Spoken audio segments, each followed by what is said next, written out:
बड़ा फैसला, Covid report के बिना राज्य में नहीं मिलेगी एंट्री, दूर के 2 इलाके बने कंटेनमेंट जोन। हरिद्वार कुंभ मेले पर मंडरा रहा कोरोना का खतरा, कुटीर आश्रम मिले 32 कोरोना पॉजिटिव, मेला प्रशासन में हड़कंप मचा। चमोली में ग्रामीणों का 114वें दिन भी आंदोलन जारी, नंदप्रयाग घाट मोटर मार्ग के चौड़ीकरण की मांग, सरकार पर अनदेखी का आरोप। जोशीमठ में जर्जर अवस्था में पैदल पुल, खौफ के साए में जी रहे ग्रामीण, कभी भी हो सकता है बड़ा हादसा।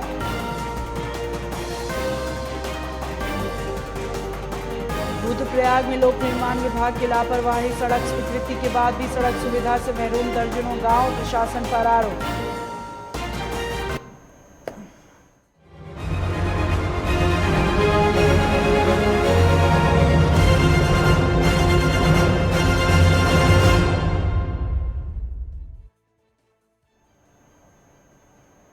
नमस्कार, स्वागत है आपका। आप देख रहे हैं उत्तराखंड लाइव, मैं हूं आपके साथ हिना। हरिद्वार से इस वक्त की बड़ी खबर आपको बता दें, कुंभ मेले में कोरोना पर का खतरा मंडराना शुरू कर चुका है। मेले में तैनात sector magistrate SK Singh positive आए हैं और संपर्क में आए लोगों की जांच जारी है। मेला प्रशासन में हड़कंप मच गया है। तो कुंभ मेले में कोरोना का प्रकोप शुरू हो गया। कोरोना के मामलों में लगातार इजाफा हो रहा है और कुंभ मेले में तैनात sector magistrate SK Singh corona positive पाए गए हैं, जिसके बाद उनके संपर्क में जितने लोग आए उनकी जांच करवाई जा रही है। तो कुंभ मेले में कोरोना की एंट्री हो चुकी है।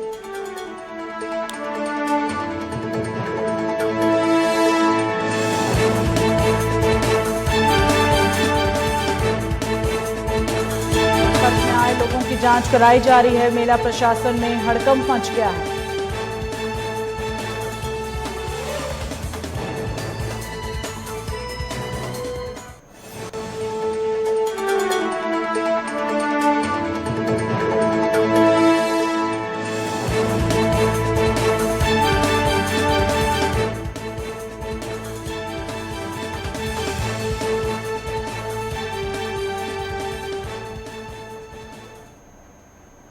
तो कुंभ मेला क्षेत्र में कोरोना का विस्फोट हुआ। हरिद्वार से सटे हरिपुर कला में स्थित बड़े और प्रमुख गीता कुटीर आश्रम में 32 कोरोना पॉजिटिव मिलने से हड़कंप मच गया। स्वास्थ्य विभाग और जिला प्रशासन की टीम ने मौके पर पहुंचकर सुरक्षा के इंतजाम किए। धर्मनगरी हरिद्वार में कुंभ मेला चल रहा है और रोजाना कोरोना संक्रमितों की संख्या बढ़ रही है। इतनी बड़ी संख्या में कोरोना पॉजिटिव मिलने से कुंभ मेले पर भी इसका असर देखने को मिलेगा। इसको लेकर कुंभ मेला स्वास्थ्य अधिकारी और आईजी ने भी चिंता जाहिर की है। कुंभ मेले के स्वास्थ्य मेला अधिकारी अर्जुन सिंह सेंगल का कहना है, हरिद्वार से लगे हरिपुर कला में गीता कुटीर में ठहरे 32 श्रद्धालु कोरोना पॉजिटिव पाए गए हैं। ये बहुत ही चिंता का विषय है। तमाम आश्रम, मठ, मंदिरों में जो भी श्रद्धालु दर्शन के लिए आ रहे हैं उनकी थर्मल स्कैनिंग कराई जाए, इसके लिए उन्हें निर्देशित भी किया गया है। वहीं कुंभ मेला आईजी संजय गुंजाल का कहना है, जिस तरह से कोरोना के केस बढ़ रहे हैं उसको देखते हुए उनके द्वारा एसओपी की सख्ती से लागू किया जाएगा और 1 अप्रैल से 30 अप्रैल के बीच में एसओपी लागू की जाएगी और बॉर्डर पर अलग से पुलिस बल और पैरामिलिट्री फोर्स तैनात किया जाएगा। ये हरिपुर कला में जो आश्रम है गीता सदन, वहाँ पर 32 श्रद्धालुओं का पॉजिटिव रिपोर्ट आई है, जो बड़ी चिंता का विषय है। इस संबंध में मैं सबसे निवेदन करना चाहूँगा, जो भी आश्रम है हमारे, जितने भी सब सरोवरों पर जैसा आप जानते हैं सभी आश्रम हैं, सभी के संचालकों से अनुरोध करना चाहूँगा कि वहाँ पे जो भी आते हैं श्रद्धालु दर्शन के लिए आते हैं उनकी कम से कम थर्मल स्क्रीनिंग कराएं, जैसा कि पूर्व की मीटिंग में हमारे और मेला इकाई द्वारा उनसे निवेदित किया गया था। तो दूसरा, जो भी अगर श्रद्धालु बाहर से आ रहे हैं और उनकी कोई लगता है कि जुकाम जैसे लक्षण है या बुखार आ रहा है या कोई भी अन्य समस्या है, तो तत्काल स्वास्थ्य विभाग को सूचित करें, जिससे हम अपनी टीम वहां पहुंचा करके उनका परीक्षण करा सकें और उनकी टेस्टिंग आईसीएमआर गाइडलाइन के हिसाब से करा सकें। पिछले हफ्ते हरिद्वार जिले की बात करें, भी रिपोर्टिंग जैसे आप जानते हैं आईडीएसपी सेल जो सीएमओ के यहाँ है वहाँ से हो रही है। लगभग 300 के लोग पॉजिटिव आ चुके हैं। और जैसा आप गीता सदन बता रहे हैं, ताज होटल ऋषिकेश में जो हम लोग हैं वो देहरादून जिले से रिपोर्ट होती है, तो संख्या तो निश्चित रूप से पिछले हफ्ते में बढ़ती जा रही है। इस तरह से तेजी से कोरोना के केसेस बढ़े हैं, तो ये पूरी तरह से क्लियर हो गया है कि हमें जो एसओपी को लागू और ज़्यादा सख्ती से करने की आवश्यकता है। और क्योंकि जो एसओपी है ये 1 अप्रैल जैसी कुंभ अवधि का नोटिफिकेशन हो जाता है उसके साथ प्रभावी हो जाएगी। तो 1 अप्रैल से लेकर 30 अप्रैल के बीच में हम लोग इसको लागू भी करवाएंगे और जितने भी हमारे बॉर्डर एरिया में जो एंट्री पॉइंट है वहाँ अलग से पुलिस बल को और पैरामिलिट्री फोर्सेस को लगा रहे हैं जो कि अंदर आने वाले और कुंभ मेला क्षेत्र में आने वालों के डॉक्यूमेंट्स वगैरह एसओपी के लिहाज से है या नहीं उसको चेक करेंगे। स्थानीय लोग जो डेली बेसिस पे अप डाउन कर रहे हैं और जो वहीं पर ही जैसे कई लोग ऐसे हैं पर डेली सुबह आना शाम को जाना इस तरह का है तो उनके लिए वो सारे डॉक्यूमेंट्स की आवश्यकता नहीं है। लेकिन जो लोग कुंभ मेला क्षेत्र में बाहर से आ रहे हैं और निवास के लिए आ रहे हैं होटल धर्मशालाओं में रहने के लिए आ रहे हैं इसमें होटल धर्मशालाओं को भी अलग से लिख कर दे दिया गया है कि ये एसओपी है उसका पालन उनको किया जाना है और उसके अलावा बॉर्डर पे भी चेकिंग रहेगी। ज्यादा जानकारी देने के लिए हमारे साथ जुड़ रहे हैं पुष्कर।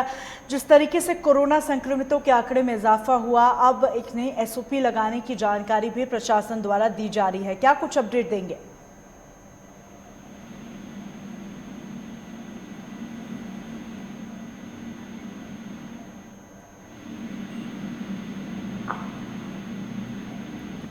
पुष्कर, क्या आप तक हमारी आवाज पहुंच रही है?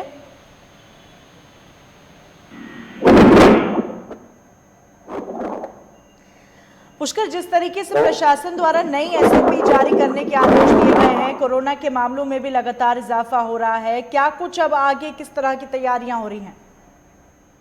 बिल्कुल बिल्कुल है ना। मैं आपको बता दूं कि लगातार जिस तरह सब उत्तराखंड में अभी जो है कोरोना के केसेज जो है लगातार बढ़ रहे हैं। लगातार बढ़ने के साथ आपने देखा हो कि देहरादून में भी दो जगह जो है कंटेनमेंट जोन बनाए दिए गए हैं। टाइम पे टाइम पे यहाँ पर लॉकडाउन भी लगने की जो सूचना तो प्रशासन द्वारा दी गई है। चाहे अगर मैं जनपद चमोली की बात करूँ तो जनपद चमोली में भी जो है कल जो है यहाँ पे जो है 20 केसेज जो सामने आए हैं। पूरे उत्तराखंड में आपने देखा हो कि 108 केसेज जो कल की मैं बात करूँ तो कल जो है 108 केसेज जो है यहाँ पे आए हैं। तो कहीं ना कहीं लगातार जो है कोरोना के केसेस जो है बढ़ रहे हैं। इसको लेकर सरकार ने भी अपनी एसओपी यहाँ पे जारी कर दी है कि जब आने वाले समय 1 तारीख से जो है कुंभ का आगाज भी होने जा रहा है। तो कहीं ना कहीं अब लगातार जो है हो सकता है कि कुंभ में ऐसी अनहोनी न घटे, ऐसी घटना न घटे। इसको लेकर भी सरकार ने गाइडलाइन जारी कर दी कि अपनी जो 72 घंटे की जो कोरोना नेगेटिव की रिपोर्ट देकर जो है कोरोना के जो केसेस बढ़ रहे हैं इसको लेकर जो है कोरोना जो कुंभ में जो लोग आएंगे, कुंभ के जो दर्शन करने या स्नान करने जो लोग आएंगे इनके लिए भी जैसे क्यों इनके लिए भी अपनी रिपोर्ट लानी यहाँ पे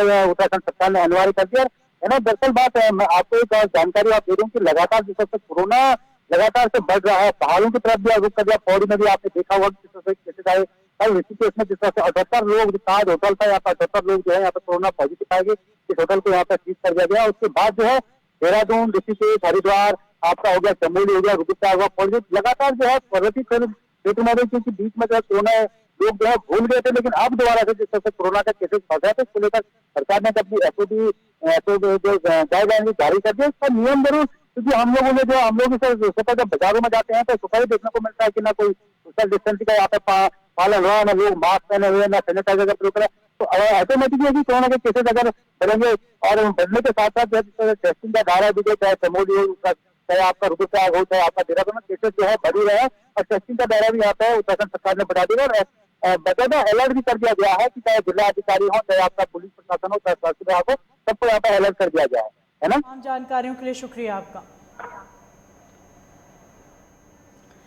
वैश्विक महामारी कोरोना के बाद सबसे बड़ा आयोजन कुंभ नगरी में हो रहा है। देश भर से लोग कुंभ नगरी में आ रहे हैं। कुंभ मेले को सुरक्षित और सकुशल संपन्न कराने के लिए डीजीपी ने जवानों को शपथ दिलाई थी, लेकिन कुंभ मेले को लेकर स्वास्थ्य विभाग के अधिकारी कितने सजग हैं इसका अंदाजा आप इस बात से लगा सकते हैं कि कुंभ मेले के बेस हॉस्पिटल में तैनात डॉक्टर पीके मेहता शराब के नशे में झूमते नजर आए और जमकर हंगामा किया। देखिए।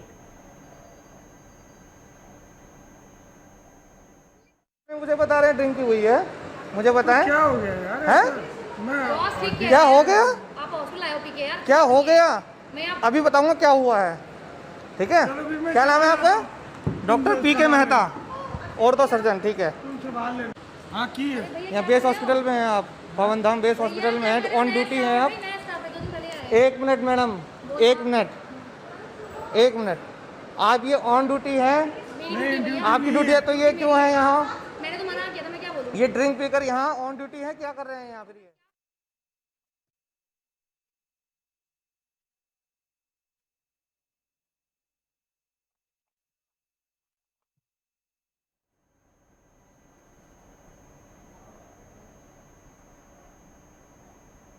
देहरादून कोरोना के बढ़ते मामलों को देखते हुए उत्तराखंड सरकार ने बड़ा फैसला लिया। सरकार के निर्देश के मुताबिक महाराष्ट्र, केरल, पंजाब, कर्नाटक, छत्तीसगढ़, मध्य प्रदेश, तमिलनाडु, गुजरात, हरियाणा, उत्तर प्रदेश, दिल्ली और राजस्थान से उत्तराखंड आने वाले यात्रियों के लिए RT-PCR नेगेटिव रिपोर्ट लाना जरूरी है। रिपोर्ट 72 घंटे से अधिक की नहीं होनी चाहिए। रिपोर्ट नहीं होने पर यात्रियों को राज्य में एंट्री नहीं दी जाएगी।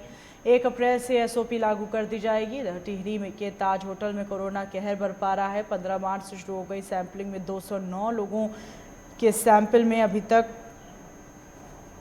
83 लोग कोरोना पॉजिटिव पाए गए हैं। अन्य लोगों की रिपोर्ट का इंतजार किया जा रहा है। कोरोना संक्रमितों में ताज के कर्मचारी और अधिकारी शामिल हैं, जिन्हें ऋषिलोक कोविड केयर सेंटर में शिफ्ट किया गया। कैंटोनमेंट जोन बनाने के लिए CMO ने प्रशासन को पत्र भेज दिया है। ऋषिकेश DM के मुताबिक पॉजिटिव मिले लोग कोविड केयर सेंटर और होम आइसोलेशन में हैं। देहरादून जिले के 2 इलाके कैंटोनमेंट जोन में तब्दील किए गए हैं। देहरादून के नेहरू कॉलोनी का एक इलाका और ऋषिकेश के गुमानीवाला को कैंटोनमेंट जोन घोषित कर इन इलाकों में लॉकडाउन लगा दिया गया।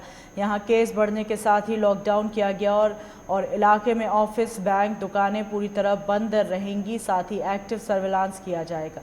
जिला प्रशासन लगातार इस बात को कहता रहा है कि कोरोना केस बढ़ेंगे तो कैंटोनमेंट जोन भी बनाए जाएंगे और सख्ती भी की जाएगी।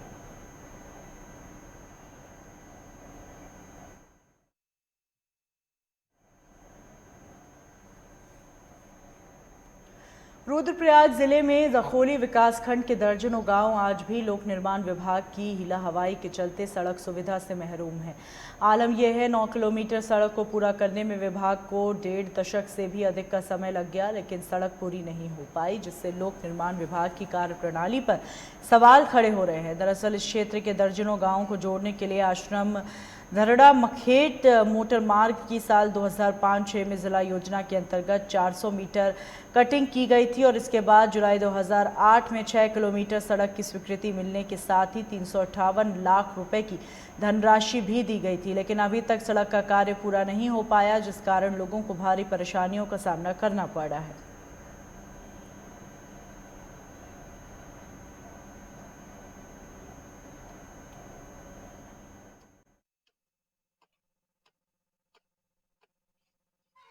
सर स्थिति इसकी बहुत दयनीय स्थिति है इस रोड की। करीबन मेरे देखते देखते 7-8 सालों से मैं देख रहा हूँ इस पे। ये रोड के वही हाल है, खस्ता हाल है, ना इसमें पुश्ते का कोई वो है और ना कुछ इसमें मतलब जो गड्ढे हैं, भरान है, वो ना आज तक भरान किया गया है। PWD के द्वारा भी JCB तो आता है, लेकिन JCB उक्त जहाँ पे कहीं पे सड़क मतलब टूट जाती है तो उसी कार्य को करता है और उसके बाद बीच में जो गड्ढे होते हैं उसका भरान नहीं होता है। ये साहब ये 2000 से है, 2001 से मान के चलो तुम। और कितनी स्थिति खत्म है, स्थिति कुछ नहीं है, इससे तो बहुत डामाडोल स्थिति है इसकी। इसमें तो आदमी पैदल भी नहीं जा पा रहा है। इसमें तो लोगों की शादी हैं, ब्याह हैं, अन्य कार्य बहुत गांव में मकान बन रहे हैं, पुस्तक लग कोई कई अन्य कार्य है। कहीं क्या लोग दुख तकलीफ है, कोई किसी का प्रसव हो रहा है, कोई बीमार हो रहा है, कोई भाई इस पर आने जाने के लिए तो बहुत परेशानी हो रही है। सर विगत कई वर्षों से लगभग 10-15 साल से ऊपर हो गए होंगे, ये रोड लगभग इसके खस्ता हाल ही हैं और यहाँ तक कि मतलब लोगों ने महंगी महंगी गाड़ियाँ ले रखी, लेकिन वो यहाँ पे चैम्बर, कई गाड़ी के चैम्बर फूट गए। सर यहाँ पे ऐसी स्थिति है कि आने जाने की मुश्किल ही है। असम से धरड़ा मखेट की जो स्वीकृति 2008 में प्राप्त हुई थी, इसके आरंभ में वन भूमि की स्थिति एवं संरक्षण के विवाद आदि से को निपटाने के बाद हमने इसका निर्माण कार्य शुरू किया। वर्तमान में ये कच्ची रोड है और 6 किलोमीटर में हमने इसका निर्माण कर दिया है और घटाना दीवार निर्माण कार्य इसमें किया जा चुका है। और इसमें मुख्य समस्या ये है कि ये रोड चूँकि कच्ची है तो इसमें बारिश की वजह से कभी कभी आवागमन में खासकर दोपहियों को इसमें असुविधा होती है। तो इसका संज्ञान लेते हुए माननीय विधायक रुद्रप्रयाग द्वारा हमें इसके डामरीकरण के आज्ञा प्रेषित करने के निर्देश दिए गए और आज्ञा हम तैयार कर चुके हैं। कुलदीप सिंह राणा फोन लाइन पर मौजूद हैं। कुलदीप, जिस तरीके से लोक निर्माण विभाग की लापरवाही सामने आई, जिससे जो सैकड़ों ग्रामीण हैं वो इस परेशानी से करीब सालों से गुजर रहे हैं, क्या कुछ अपडेट देना चाहेंगे? हिना देखिए, ये मामला क्योंकि काफी पुराना मामला है। लंबे समय से यहाँ पे ग्रामीण सड़क की मांग कर रहे थे और साल 2000 में ये जब हमारा नवोदित राज्य उत्तराखंड बना था तो उस दौरान यहाँ पे 2000 की शुरुआत में 400 मीटर ये सड़क कटी थी। आश्रम घरना मखेत के नाम से ये मोटर मार्ग था और शुरुआत में जिला योजना के अंतर्गत इसको 400 मीटर काटा गया था। उसके बाद साल 2008 में जुलाई के माह में इसको राज्य सरकार से सैद्धांतिक स्वीकृति मिली थी और 358 लाख रुपए लगभग इससे बजट स्वीकृत हुआ था। लेकिन 2008 से अब तक 2021 चल रहा है। ये इतने लंबे अंतराल के बाद भी अभी तक इस मोटर मार्ग का निर्माण पूरा नहीं हो पाया है। अभी केवल इस मोटर मार्ग पे कटिंग का कार्य पूरा हुआ है और कुछ जगहों पे पुलों का निर्माण हो पाया है। बाकी इस मोटर मार्ग के किलोमीटर 3 पे एक पुल बनना था, पुल अभी तक नहीं बन पाया है और पुल का रिवाइज एस्टिमेट अब विभाग ने शासन को भेज रखा है। और जब बरसात का समय आता है तो जो अस्थायी पुल रहता है यहाँ पे जो नदी है उससे बनाए वो बह जाता है और यहाँ पे करीबन बरसात के 4 से 5 महीने ये मार्ग पूरी तरह से बाधित रहता है। जबकि इन दिनों भी इस मार्ग की इतनी खतरनाक हालत हो रखी है कि पूरी तरह से दुर्घटनाओं का सबब बना हुआ है। खासतौर पे दोपहिया वाहन तो यहाँ पे अक्सर दुर्घटना का शिकार हो जाते हैं और जो लोगों की गाड़ियां होती हैं वो उनमें भी काफी टूट फूट हो जाती है। जबकि काफी महत्वपूर्ण ये मार्ग है जो मायाली से चिरबटिया घनसाली मोटर मार्ग टिहरी को जोड़ने वाला मार्ग है। जब वो बंद हो जाता है तो उसके विकल्प में ये बाईपास के रूप में ये घरना मखेत एक विकल्प के रूप में ये मार्ग इस्तेमाल किया जा सकता है। इसी सोच के साथ इस मार्ग का निर्माण भी किया गया था, लेकिन लंबा समय हो चुका है। करीबन 2 दर्जन से अधिक गांवों की आबादी इस मोटर मार्ग से लाभान्वित होनी थी, लेकिन मोटर मार्ग के खस्ताहाल स्थिति के कारण आज यहाँ के लोगों को सड़क की सुविधा है वो नसीब नहीं हो पाई है। लोगों को अपने जो रोजमर्रा की सामग्री है वो पैदल लानी पड़ती है। खासतौर पे जो बीमार और गर्भवती महिलाएं होती हैं उनको काफी यहाँ पे दिक्कतों का सामना करना पड़ता है। अब साफ तौर पे लोगों का यही कहना है कि अगर इस मार्ग को अगर इस वर्ष ठीक नहीं किया जाता है तो आने वाले 2022 के जो उत्तराखंड में विधानसभा चुनाव होंगे उसमें ये पूरी तरह से विधानसभा चुनावों का बहिष्कार करेंगे। तमाम जानकारियों के लिए शुक्रिया आपका। चमोली में ग्रामीणों के लिए एकमात्र आवागमन का साधन पैदल पुल की हालत जर्जर हो चुकी है, जिस कारण ग्रामीणों में भय का माहौल बना हुआ है। विकासखंड जोशीमठ के अंतर्गत आने वाले सीमांत गांव सुखी समेत कई गांवों को ये पुल जोड़ता है, जो अब बदहाल हो चुका है, जिससे ग्रामीण काफ़ी परेशान दिखाई दे रहे हैं। बता दें, सुखी बलगांव में ग्रामीणों के पास आवागमन करने के लिए एकमात्र यही पैदल पुल है और इसी पैदल पुल से होकर ग्रामीण अपने रोजमर्रा के कार्य भी करते हैं और घोड़े खच्चरों पर राशन लादकर गांव तक पहुंचाते हैं। ग्राम प्रधान लक्ष्मण सिंह बुटोला का कहना है कि इस पुल का निर्माण लगभग 13 वर्षों पहले ग्रामीण कार्य विभाग द्वारा किया गया था, जिसका खर्च लगभग 2 करोड़ के आसपास का था, जिसके बाद 13 वर्षों में एक बार भी इस पुल की ओर ध्यान नहीं दिया गया, जिस वजह से यह पुल क्षीण हो गया। पुल पर लगे नट बोल्ट गिरने की वजह से पुल कमज़ोर हो चुका है, जिससे कभी भी बड़ा हादसा हो सकता है। यहाँ पे हमारा ये पूर्व में बन चुका था, मगर अभी भी आज भी जो नेट के इसमें काफ़ी लोहे जो हैं वो क्षतिग्रस्त हो चुके हैं, जैसे कि लोहे के एंगल हुए, नेट बोल्ट ढीले हो चुके हैं, वो खिसक रहे हैं। आने वाले समय में अगर वो खिसकते रहेंगे तो ये कहीं ना कहीं पुल क्षतिग्रस्त हो सकता है। और जिसमें इसको 11, 12, 13 साल हो चुके हैं, परंतु अभी भी इसमें रिपेयर का कार्य नहीं हो पाया है और मैं सरकार से यही गुजारिश करता हूँ कि इसमें रिपेयर करने की कृपा करें। गाँव जो बना था 2008-9 में, तो इसमें बहुत से बोल्डें निकल रहे और वो जो नीचे का ट्रस्ट है वो भी खिसक रहा है। कभी बहुत समय ये आने जाने में इसमें घोड़ा जाता है, खिंचार जाता है। बाकी जो आम लोग जाते हैं, कभी वो कोई नेट टूट गया तो पुल का भी खतरा है। शासन प्रशासन से हमारा निवेदन है कि इस पर भी थोड़ा ध्यान। पुष्कर सिंह नेगी हमारे सहयोगी इस पूरी खबर पर हमें ज़्यादा जानकारी देंगे। पुष्कर, जिस तरीके से पैदल पुल की हालत ख़राब हो गई है, इससे बड़ा खतरा ग्रामीणों को बना हुआ है। प्रशासन अब इसके लिए क्या कर रही है?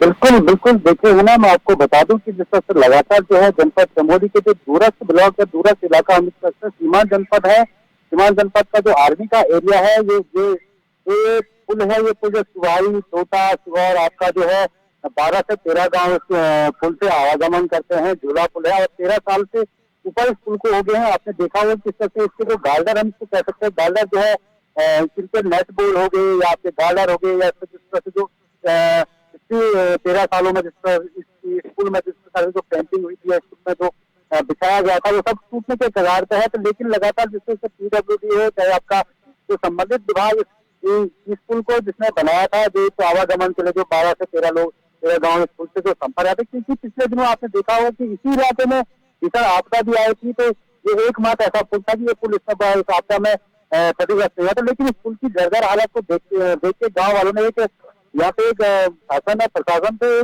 गुहार लगाई है कि इस पुल का जो है जीर्णोद्धार किया जाए। लगातार इससे घोड़े खत्म, क्योंकि यहाँ से लोगों के लिए जो है 8-8, 10-10, 15-15 किलोमीटर जो है पैदल जाना पड़ता है। तो इस पुल का महत्व सबसे ज्यादा है जोशीमठ ब्लॉक के लिए, क्योंकि दुबाई हो गया, छोटा हो गया, उसके बाद जो है आपका रेहड़ी हो गया, रेहड़ी भी से छोड़ा जाता है, और आपका जो लास्ट किमाड़ा गाँव हो गया, ये भी यहाँ पे जुड़ता है।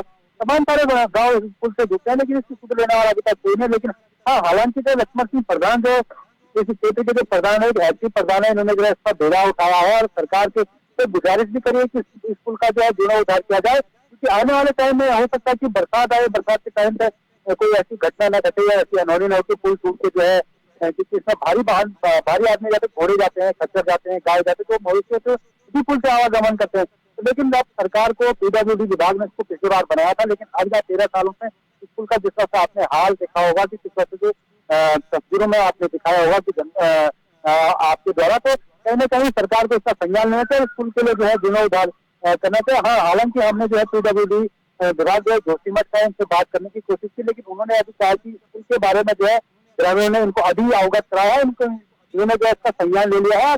आने वाले समय इस पुल का जो है, जो आने वाले जो वित्तीय वर्ष है 21-20 का जो वित्तीय वर्ष है, इसमें जो इसका इसके लिए जो है धनराशि है, इसके लिए बजट जो है आवंटन के लिए शासन के लिए भेज दिया जाएगा, है ना। तमाम जानकारियों के लिए बहुत शुक्रिया आपका। वहीं चमोली में नंदप्रयाग घाट मोटर मार्ग को 1.5 लेन यानी 9 मीटर चौड़ीकरण की मांग को लेकर घाट क्षेत्र के ग्रामीणों का 114वें दिन भी आंदोलन जारी है, जबकि कई ग्रामीण 78वें दिन भी भूख हड़ताल पर बैठे हैं। आंदोलनकारियों का कहना है जब तक मांग पूरी नहीं हो जाती तब तक आंदोलन जारी रहेगा। बता दें, नंदप्रयाग घाट सड़क को 1.5 लेन चौड़ीकरण की मांग को लेकर क्षेत्र के लोगों द्वारा 3 माह से अधिक समय बीत जाने के बाद भी धरना प्रदर्शन किया जा रहा है। आंदोलनकारी कर्ण सिंह नेगी ने बताया 3 बार की वार्ता मौजूदा मुख्यमंत्री के साथ हो चुकी है, लेकिन वो भी सड़क को 1.5 लेन चौड़ीकरण पर दिलचस्पी नहीं दिखाई दे रही है, बल्कि मोड़ों को चौड़ा करने की बात कर रहे हैं, जिससे ग्रामीणों को और ज़्यादा खतरा है। त्योहार है, हमारे घर में बाल बच्चे इत्यादि सब है। 1.5 लाइन चौड़ीकरण के चक्कर में हम इसी मांग पे अड़े हैं। हमें त्योहार से कोई लेना देना नहीं है।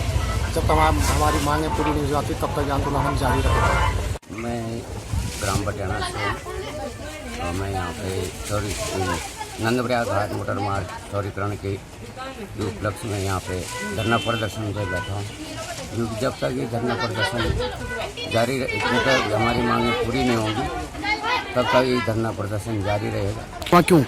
क्योंकि आज सभी को पता है कि पूरे हिंदुस्तान में ये राष्ट्रीय त्यौहार होली का पर्व है और लोगों के घरों में सारे मतलब त्यौहार का माहौल उत्सव मनाया जा रहा है। और हमारे को यहाँ पे जो उत्तराखंड सरकार है उसने हमको यहाँ पे मजबूर कर रखा है बैठने से, कि जब तक हमारी मांगें यहाँ पे पूरी नहीं होंगी हम इस प्रदर्शन को जारी रखेंगे।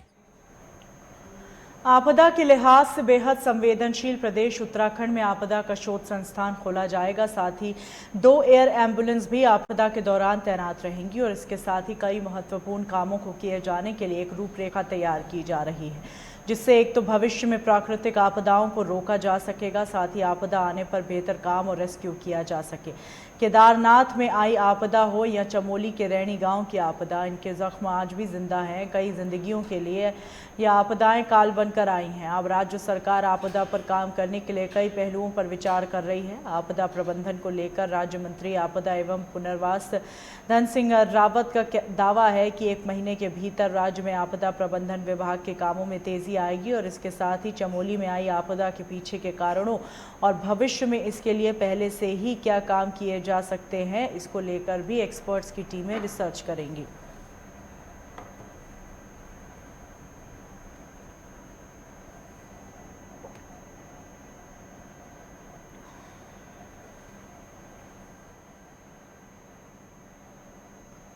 इन्हीं खबरों के साथ बुलेटिन में फिलहाल इतना ही। दीजिए इजाज़त।